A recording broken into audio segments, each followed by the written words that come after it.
Volvemos ahora al ensayo en la barra de acero.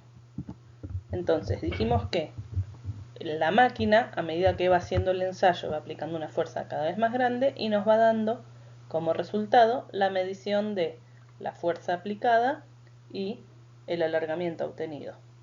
Que esta misma medición, si nosotros conocemos la fuerza aplicada y conocemos la sección transversal de la barra, porque dijimos que era conocida de entrada, cambiando la escala del eje lo podemos transformar en tensión, que dijimos que era fuerza por unidad de superficie. Y a su vez el alargamiento, si conocíamos la longitud inicial, al alargamiento lo podemos transformar dividiéndolo por la longitud inicial en alargamiento unitario.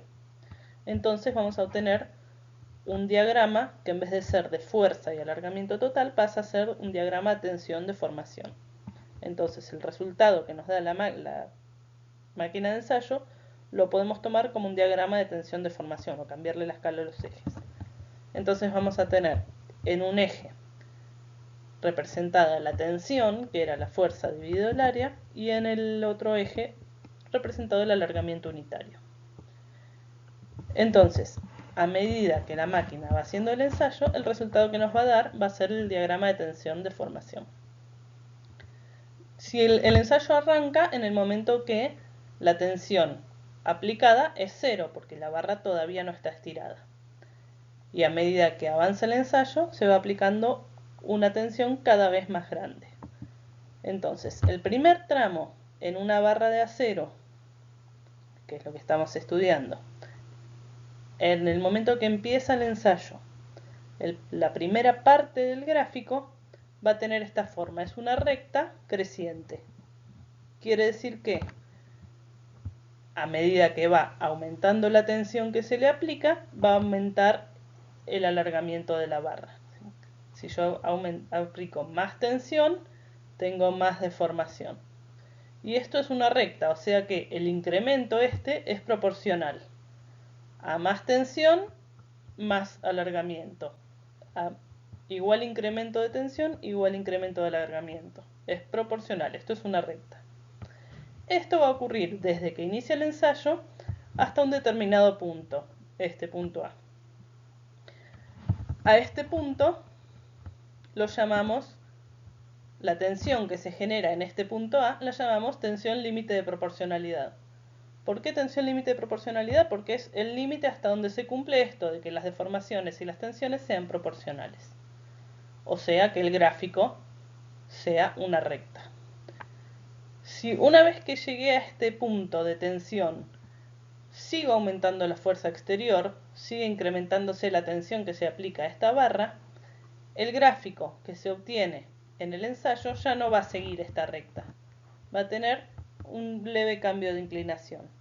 ¿Qué significa? Que con un aumento de tensión, el alargamiento obtenido va a ser mayor que antes. Y eso va a ocurrir hasta otro determinado punto, este punto que tenemos acá B, que lo llamamos, a la tensión que se genera en ese punto, la llamamos tensión límite de elasticidad. Esto se debe a que hasta este punto el material, el comportamiento que tiene es elástico. Quiere decir que si yo en algún momento de este proceso, desde que inicié el ensayo hasta ahora, la máquina dejara de aplicar esa fuerza exterior que tiende a estirar el material, al ceder la fuerza exterior que lo está solicitando, el material sería capaz de recuperar su forma original, de volver a tener la dimensión original que tenía. Eso se llama comportamiento elástico. Dentro de este periodo, desde la tensión 0 hasta esta tensión, que es la tensión límite de elasticidad, ocurre que, si deja de actuar la fuerza exterior, el material recupera totalmente la forma que tenía inicial. Y esta se llama tensión límite de elasticidad porque es el límite. Quiere decir que eso va a ocurrir hasta este punto. Una vez superado este punto, ya el material no va a ser capaz de recuperar toda su forma original. Por eso se llama tensión límite de elasticidad. Si a la barra de acero seguimos aplicándole tensión por encima de este límite, lo que va a pasar es un gráfico que tiene una forma parecida a esta. ¿Qué es lo que pasa? Con un muy pequeño incremento de tensión voy a tener grandes deformaciones. Este fenómeno es propio del acero y de algunos otros materiales y se llama fluencia. Fluencia porque el material tiene una gran deformación con poco incremento de tensiones absorbidas. Y en cualquier punto de este tramo, si dejara de actuar esta fuerza exterior, ya el material no va a recobrar su forma original. Sí va a recuperar un poco de una parte de la deformación, pero no va a volver a tener su forma original. La recuperación va a ser según una recta aproximadamente paralela a esta original, a donde empezó, ¿sí? Si yo supongamos que apliqué esta tensión, el material se deformó todo esto, acá dejé de aplicar la fuerza exterior y el material va a recuperar un poco de su longitud, de su forma original, pero le va a quedar esta, que es una deformación permanente. Esta ya no la va a recuperar, el material queda estirado. Bien, llegamos entonces hasta el periodo de fluencia. Superada la fluencia, ocurre que el material se empieza a cristalizar y tiene un endurecimiento. Esto hace que nuevamente el material sea capaz de absorber un poco más de carga. Ya no tanta como antes, pero puede absorber un poco más de tensiones. Entonces se observa un incremento en el gráfico. Nuevamente el material empieza a absorber más tensiones, aunque ya las deformaciones que tiene son deformaciones importantes. Tiene grandes deformaciones con incrementos de tensión menores. Esto va a ocurrir hasta un punto máximo. En este punto, cuando el material llega a este punto, a esta tensión, lo que se observa es en la sección central de la barra un angostamiento de la sección transversal, una estricción. Se llama estricción a eso, al achicamiento de la sección. Se empieza a achicar y en el momento que se achica aumentan fuertemente las tensiones hasta la rotura. Entonces, llega un punto donde se produce directamente la fractura del material. Este es el diagrama que se obtiene del ensayo de una barra de acero. En este diagrama se observan un primer periodo, que es el periodo elástico, que es cuando dijimos que el material tenía esa capacidad de recuperar totalmente su forma original. Es, como su nombre lo indica, es un periodo elástico. El comportamiento es elástico. Como cualquier elástico, yo lo estiro y cuando cede la fuerza exterior, el elástico vuelve a tomar su forma original. Acá es lo mismo. El acero es estirado y si se deja de aplicar la fuerza exterior, el acero vuelve a recuperar su forma.